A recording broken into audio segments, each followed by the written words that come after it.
What are some stupid mentalities and mindsets that need to end? Some people think that just because a person looks normal, they don't have a disability and must be lying.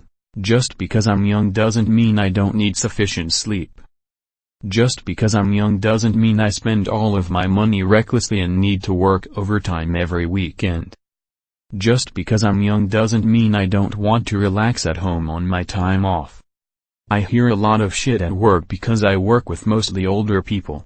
I budget my money wisely and in a sense I also budget my time. Apparently those concepts are hard to understand. I can't change anything, so I'm not going to try it. That if I change my mind or opinion about something, I'm being fake or phony. If you don't like someone, you must be just jealous. That you need to stay in contact with all of your family members even though some of them are incredibly toxic. I'm being persecuted when I am contradicted. My opinion is as good as your evidence. Expecting everything instantly. Patience is a virtue. You're not going to die if you have to wait in line. Alcoholism being romanticized. No, it's pretty terrible to be honest. I feel like shit today. I want to stop drinking but I know I'm gonna drink more today. If something doesn't work 100% of the time, it isn't worth doing. People use this as an excuse to never do anything. Or to deny others from trying. It's frustrating and holds us back as a species. Edited for explanation and to add quotes. If you don't post about a tragedy or support something on social media, you are okay with or don't support, care about said something. Absolute cancer. The concept that both fault and responsibility can only be 100% or 0% and that if someone else has some fault it absolves another of all responsibility. People who oppose good things because I struggled through it and so should you. Instead of thinking good, nobody should go through that if possible. I read about it on the internet, therefore it's true. My grandma does this all the time to prove her argument and it always ends up being from some BuzzFeed article. Drives me fucking nuts. Quitting is only for losers. If you try something and don't like it, why keep doing it? Why not allow yourself to switch to a better major or try a different sport or get a new job? I mean, don't quit everything once it gets hard, but why stay miserable for a quitters never win mentality? Get a job you like. Do an activity you like. Edit, I really don't mean quit the second you struggle. I do mean knowing when to quit, as many of the comments say. I mean knowing when to go on to better things. As an example, in my own life I changed majors when I saw how miserable the future seemed to me and how badly I was struggling. The switch was the best decision I ever made. It took me too long to not see it as quitting anymore, but moving on. And thanks for the silvers guys. And the bless up, edit, wow, my first Reddit gold. I'm honored that if you are a salaried employee and don't finish your work on time, you have to work unpaid overtime until it's complete, but if at another time, you complete all of your work early and there's literally nothing left to be done, you're not allowed to leave and instead have to sit at your desk doing nothing until you get in your 40 hours for the week. Employees should either be paid to have their ass in a seat for 40 hours, no more, no less, or be paid to complete a certain set of work regardless of whether it takes 30 hours or 50 hours. This BS double standard that you're paid to complete a task, not for a certain number of hours when there's extra work but are paid to be there for a certain number of hours, not to complete a task then leave when there's less work needs to end. There is this whole work culture expectation now of always being reachable by email or text for whatever happens. A lot of places expect, and at times demand, that you be pretty much on call even when you're not at the office anymore. I worked at an ad agency where days off sometimes didn't even feel like that, because I would still be getting emails about things and was expected to be checking them. I hated it. There should be some level of balance between work and personal life, and I feel like that is fading because so many places are adopting this type of culture and mentality, especially startups, butt-in-seat mentality at white-collar office-type jobs. If you do your job at a computer, there is no reason you shouldn't be able to work from home.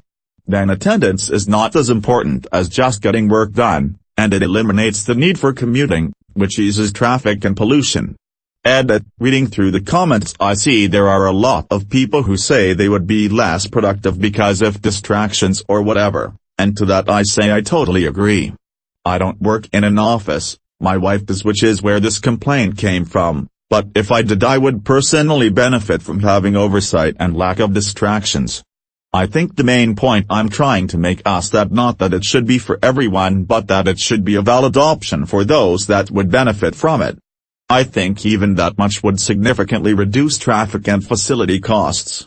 Also, I don't claim to know how policies like that are enforced, but I think if your manager is actually doing their job then they should be able to tell who is actually getting work done and who is slacking off. If you're not 100% with us, you're 100% against us. You're entitled to speak your mind. You're not entitled to have people listen, comply, or care. That if a person doesn't immediately text you back then they don't love you. I've seen people cry over, well, I texted him after 20 minutes of him texting me and it's been 21 minutes and he hasn't texted me back yet. We're breaking up. I've even had fallouts with friends because I had to stop texting to drive or go to class. I understand it's from anxiety, I have clinical anxiety and I understand to a point. But it is extremely anxiety-causing to have to monitor all your text back times and frequency so the other person doesn't throw your entire relationship away over not texting back fast enough. It's ridiculous and I'm so tired of it. Let people have a life outside of you. Their life doesn't have to be 10,000% dedicated to you for them to truly love you. Sometimes the best thing you can have in a relationship, any relationship, is a mutual respect of privacy and time. If you don't listen to every song or know everything about a band, you are not a real fan, assuming that people are not allowed to change their opinions or values over time, and judging people, famous or not, for comments made decades ago. Yes, some people have patterns of problematic comments and behavior and should not be ignored. But it also makes sense that, for example, a politician may have learned more about abortion or healthcare or what have you and be able to change their stance. We are not the same people at 25 and 50. That we should have unconditional love for our relatives. Bitch, if you hurt me enough, why should I even like you? Broadcasting everything in social media. That if you get called out for your bullshit, everyone's a hater. Stop comparing dramas. It's not a fucking competition. Learn to have empathy and take care of each other's mental health. No days off. Sometimes you need a mental health day or break, and people make it sound like if you don't work yourself into the ground you won't be successful. Successful people know when to recharge. Just an annoying mindset. When people post their opinion about something on social media and then say they don't want a debate, people who disagree will be unfriended, etc. I usually save them a step and delete them. But it still freaks me out that people are that unwilling to disagree, discuss, learn, etc. That anything but perfection is a failure. Progress is often incremental and takes time. Everybody that doesn't get along with you or agree with you is toxic. People are starting to expect being around nobody but people that agree with them, like a constant feedback bubble on social media, but in real life. The customer is always right. Telling kids, especially young girls, that others only pick on them because they're jealous of them or fancy them. That is how you teach your kids that people abuse you because they like you. It needs to stop. The view that you're good enough the way you are. I know that may sound strange, but no one's perfect and we can all change ourselves in a positive ways. This mindset does have its correct uses, such as coming out of an abusive relationship. But more and more I am seeing it used to justify staying a worse person than who you could be. That if someone holds a particular belief, they must hold the most extreme possible version of that belief. I can fix this person who has hurt me many times. If you can't handle me at my worst, then you don't deserve me at my best. Sometimes someone's worst is an absolute deal breaker, and needing to cut ties and move on doesn't mean that that person doesn't deserve the good things that come from a better relationship. That people can be absolute jerks to others just because they have money or social media followers. That showing emotion makes you weak, especially men. That just because someone is trying to help doesn't mean you can't tell them to stop. Edit. Thanks for all the awards, kind stranger. Climate change is not weather. Just because it's -10 degrees doesn't mean it's a hoax. Something I notice in the gym is the no pain, no gain mentality is rampant. It is good to feel soreness and tightness after and during your workout, but working yourself to pain hinders your progress immensely. CrossFit takes this to an extreme, encouraging people to work out until total failure, which can result in severe injury. Working out shouldn't be painful. One wrong tear and you're toast. If I never admit that I am wrong or that I fucked up, then I am never wrong and have never fucked up. Admitting that you are wrong is not a weakness or character flaw. Being wrong is something everyone does quite regularly, except for me, of course. That if you don't like something, like a movie or video game, it means it's bad. Come on people, grow up already. And #X200B. Example: I think The Revenant is a fantastic movie, but I hate it because I find it terribly boring and I would never watch it again. But the cinematography and production is drop-dead gorgeous. The idea that resting is lazy. Self-care is a somewhat new concept to most people, and humans suck at it. We focus on things that aren't biologically sound, like dieting, exercising to failure, or working 80 hours a week, and totally ignore what we actually makes sense in regards to being healthier and more fulfilled. A life without children is empty and worthless. I am confident that I would be a terrible parent, and know it won't change, and know my life will not suffer because of it.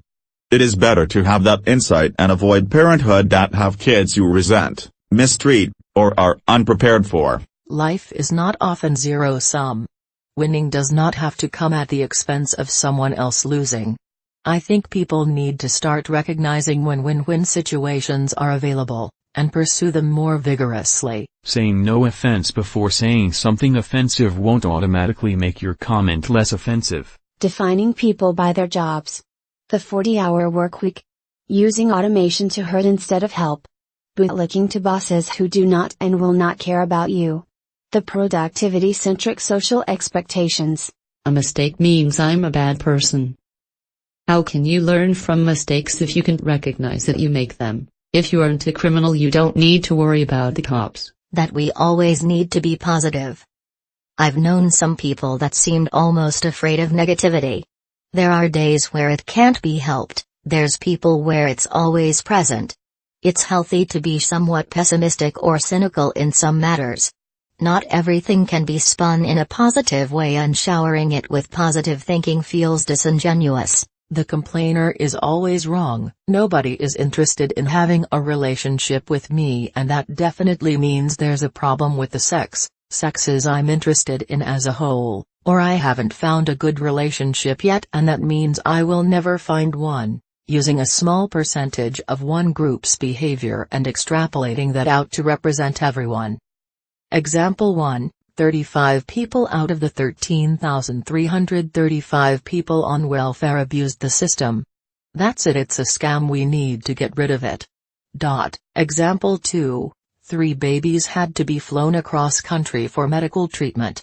Every crying baby on an airplane is a life or death situation, you can't judge the parents.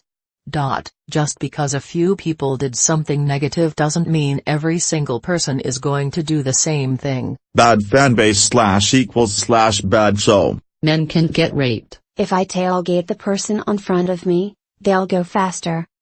What a great mentality to have. If you want to rear-end someone, anything weird or different is automatically bad. Because I fucked up in life, it is easier to drown in the guilt than let it change me and learn to swim. When I was a kid we didn't have all this: car seats, allergy awareness, flu vaccines, school social workers, inclusion-based education, therapy, anti-bullying effort, and so on, and we were just fine.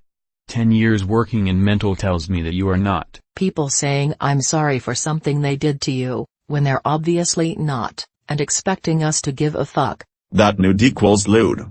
We've so over-sexualized the body that people can't even be comfortable in their own skin. Anything slightly feminine a guy does is gay. The teenagers need to act like adults when they are treated like children. That's how it has always been done. The customer is always right. Infuriating for those in retail, food service, etc., that when a family member is shitty to you, toxic, you're just supposed to put up with it because they are family. Well, you only have one mom. What would happen if she died in a car accident tomorrow? Then how would you feel? That logic is bullshit. If we do not agree politically, then you are an enemy that needs to be destroyed. Parents believing they know what's best for a child just because they've been on this planet longer than you have. You know, sometimes kids will experience something that those governing adults haven't, and the kid has something legitimate to say and should be listened to. Just because your body works a bit worse than mine because you've used it for longer means jack fucking shit when I'm suicidal and you won't listen to my issues because I've got my feelings wrong. Edit. If you like this idea, I have many more that I would like to talk about.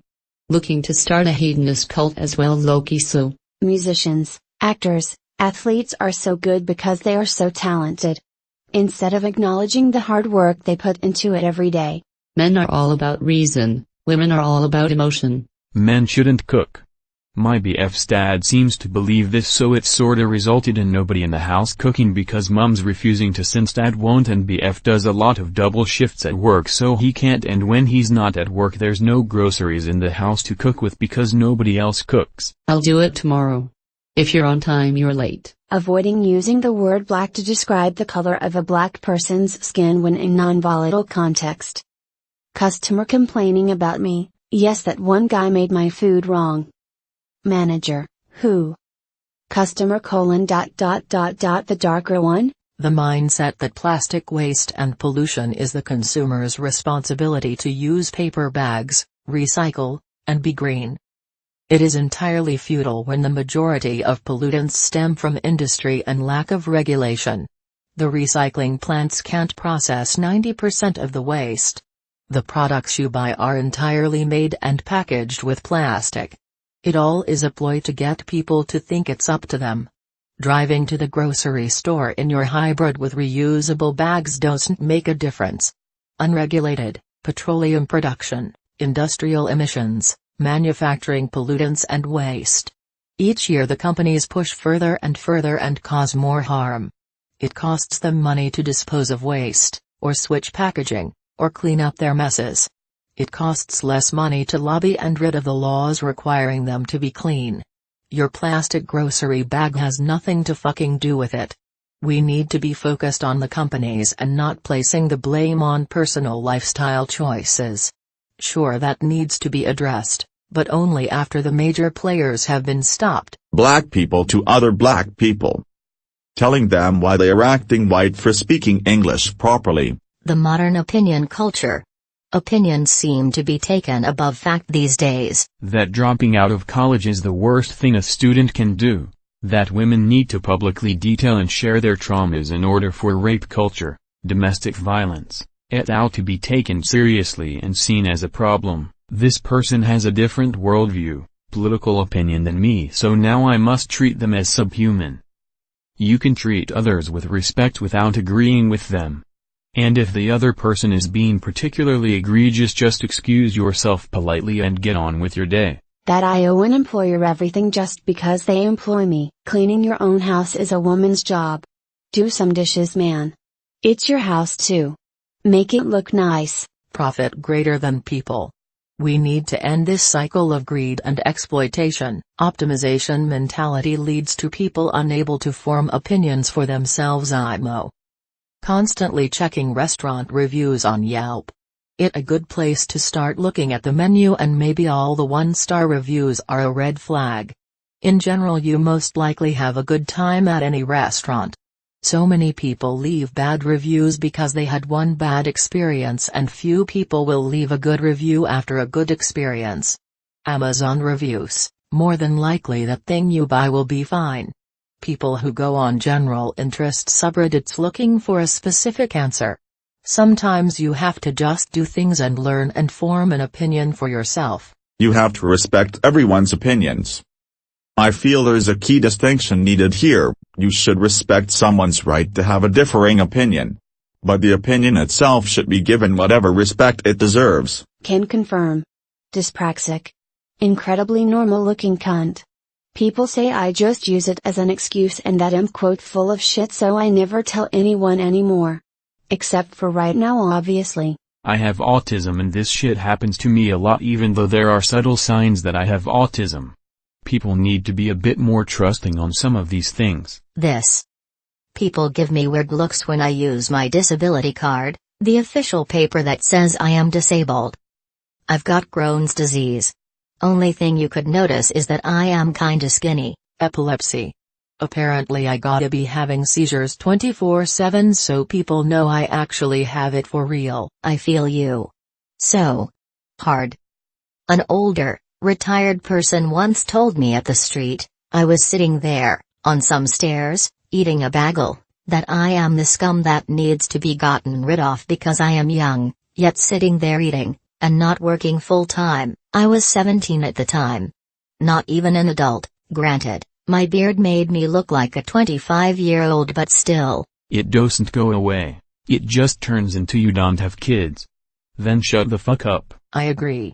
I'm an older person, 63, but I get sick of hearing how awful these damn kids are. I see how much harder things have become, and I see younger folks doing amazing things, and standing up for what's right. I have respect and admiration for today's youth. You're fighting the same battles we did, plus about a dozen more, in worse conditions. Thank you for watching. We publish amazing Reddit stories every day. If you are new to this channel, please subscribe to keep the dog smiling.